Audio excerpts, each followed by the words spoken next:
Today we are finally finishing the home office renovation. I will show you how we turned this now very plain and empty space into a colorful, mid-century modern inspired home office for me and my husband, as we both work remotely and need a very inspiring space to work in. But getting to this point of completion has definitely not been a straight journey. In the previous two videos, I share how we tackle everything from making the space larger to getting rid of the cigarette smell and making it safe in terms of both electricity and asbestos. I also share how we struggled installing the secondhand hardwood floor and how we, with more ease, created this built-in secondhand PAX wardrobe solution in the back. So if you're curious to see how we turn this empty space into the dream office of our life, come along as we get started. If you're new here, my name is Linnea and I'm an architect currently flipping my second apartment as I'm on a quest trying to see if I can build a sustainable real estate business by renovating 11 homes. But before we begin, I figured that I'd share a little bit about what are the needs and wants that Joachim and I have for our space. Joachim is my husband and we will be sharing this office together. First of all, we both need an office that can make us feel calm yet very creative. Creativity is a core part of both of our professions, and having a space that will foster that has become very important to us. Then we obviously need office chairs and desks. Neither of us have a lot of gear that we need to be able to put up on our desks, so we don't need massive tables, but we also need to make sure that the tables that we create now are tables that we can keep for a long period of time, so still ensuring that they're a decent size. Beyond that, it's also key that the space doesn't become too echoey. Both of us have a lot of digital meetings, and making sure that we have a good sound environment is important both for our comfort, but especially the comfort of those that we're talking with. So that's also part of the priority. And the only thing that we actually have slightly separate needs regarding is that I love to stand up and work and sometimes also sit down and work. So I need a desk that I can raise and lower as I need. And with all these considerations in mind, I pulled together this mood board. And as you can see, looking at the mood board, the green carpet will become a centerpiece together with the wooden desks and this poster wall that I want to create. Beyond that, we're gonna work with a lot of decor, curtains, books, and smaller elements to ensure that we really add these pops of colors around in the space. So with the plan sketched out, it's time to get started. Alright, so today we are doing a little road trip. We're going out to a small town called Säffle where there is a sawmill, and we're gonna pick up these really beautiful raw ash wood tabletops that we're going to treat and sand and make really beautiful for our office tables. So come along and we'll see how this all turns out. Once we arrived at the sawmill, the arborist helped us to cut the long slab into two smaller slabs according to our size needs. Alright, so we picked up the wood slabs from the sawmill yesterday and they are a little bit thicker than we initially thought.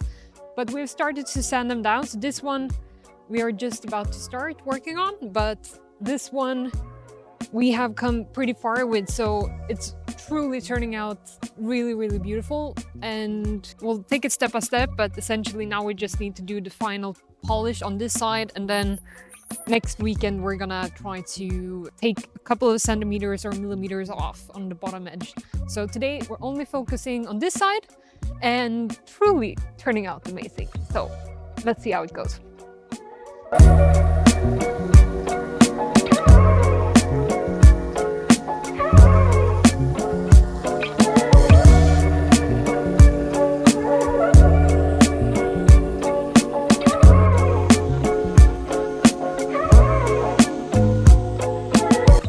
Once we were happy with sanding off the top of the tables, it was time to turn it around and start shaving off millimeter by millimeter to make these boards slightly thinner.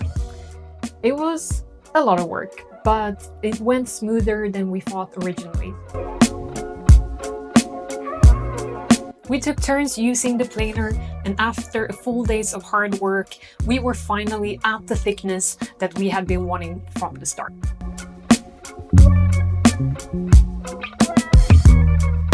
Back inside, we started to assemble the legs for the office tables.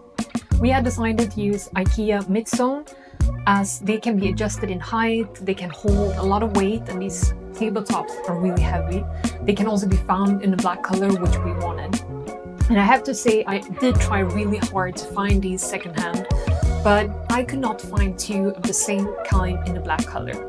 And since these tables are a long-term investment for us, we wanted them to have matching legs.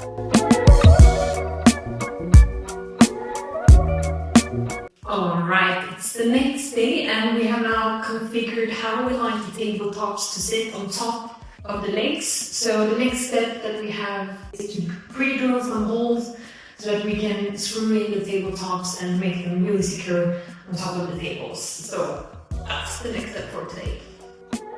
We started by pre-drilling holes to make sure that the wood wouldn't crack when we were screwing it in. And with the holes in place, we were able to tighten the screws and make sure that the tabletops were leveled on top of the legs. Okay, the tables are done. Everything is secured in place. We have put on these baskets where we can hide all the cables. And we have also installed all the electricity. So these tables are now possible to, we need to plug them in to be able to level the squares. Okay, second try. Everything is plugged in, so you're now able to lower the tables or raise the tables. You want to sit down or stand up.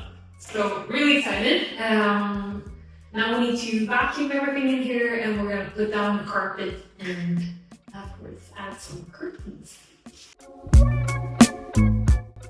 Joachim helped me to move the tables out of the way so that I could first vacuum and make sure that everything was clean and ready for the carpet.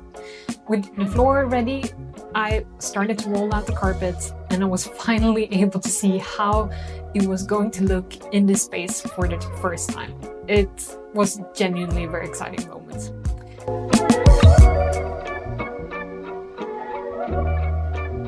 With the carpet ready, I moved on to the curtains. Before, I had made sure that they were sewn into the right height, so the only thing that I had to do now was to iron them and add the curtain hooks before I was able to hang them in place. And I was happy to start seeing that these curtains were going to add a lot of warmth into the space. And with Joachim's help, it was time to move the tables back in space and make sure that we placed them how we wanted it.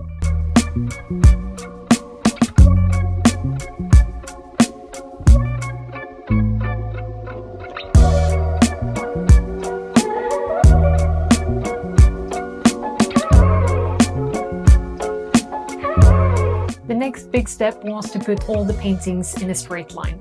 And to make sure everything was very leveled and precise, I used the laser level to help me guide where each hook for each painting was going to be fixed. And with everything marked out, I could simply put each nail in place using a hammer. Hanging all the art was something that I had been looking forward to for a long time, so seeing how it turned out step by step was a big moment, at least for me.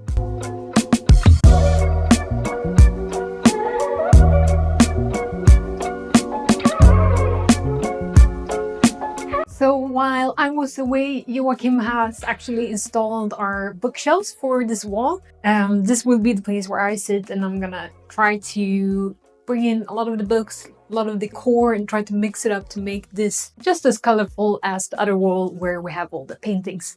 So that will be the next task, and I will try to do a time lapse so you can see how I work around trying to style it.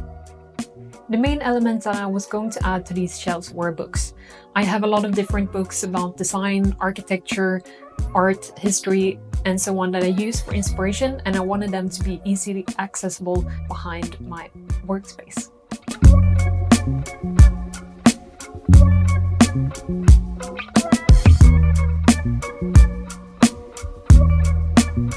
Here I start trying out other types of elements. For example, this light fixture, I added this monkey hanging down, these ballerina shoes from when I used to dance a lot.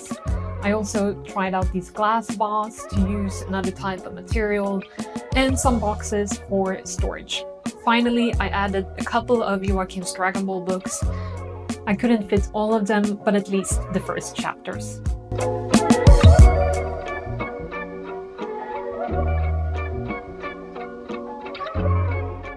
Okay, I think I'm happy for now. Maybe in the future I will add or change things around, but I think this can be a great starting point. And I think the next step is actually to bring in everything that we need for the desk, so our computers, screens, and do the kind of desk setup. The tabletops still needed to breathe another 2 months before we were able to treat them. So to protect the wood until then, I added these faux leather covers that could work both as a mouse pad and as a table protection. Then I moved on to adding all our computer gear, such as the computers themselves, the screens, the mouse, and the keyboards. Essentially everything we need to be able to work well remotely. To my desk, I then added a table light, as I sometimes work just using pen and paper, and some additional light could always be a good idea when you live in Sweden. I then moved on to deal with all the cables.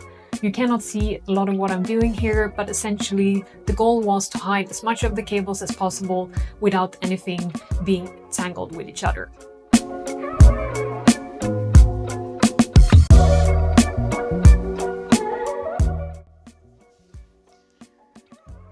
Okay, this will be the setup for now.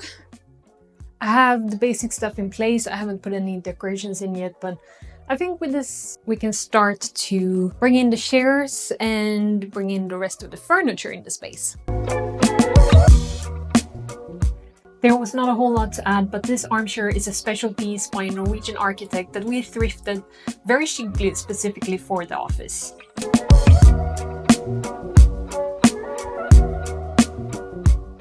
Moving on to the light, Joachim helped me to put the ceiling light in place. I'm not that tall, so having an extra pair of long arms is definitely helpful in these cases. Then it was time to paint this previously white but thrifted floor light pink, as I wanted a color to match the red cord that this light was having. Here you can see it finished, and I really enjoyed how the pink color complements the red cord.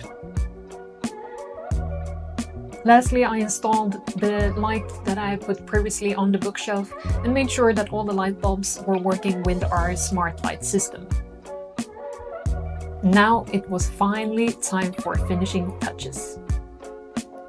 I added a big plant by the door and some smaller plants in the windowsill together with this Marshall speaker.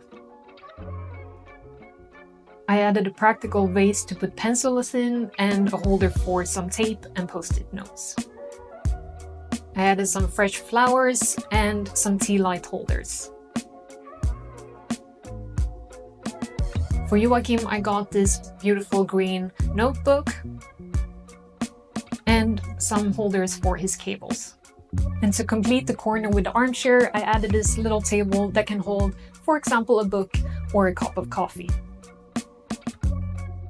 The space is now complete, and we're finally at the point where I get to show you the final reveal. So if you're ready, here we go.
are both so happy with how this space turned out.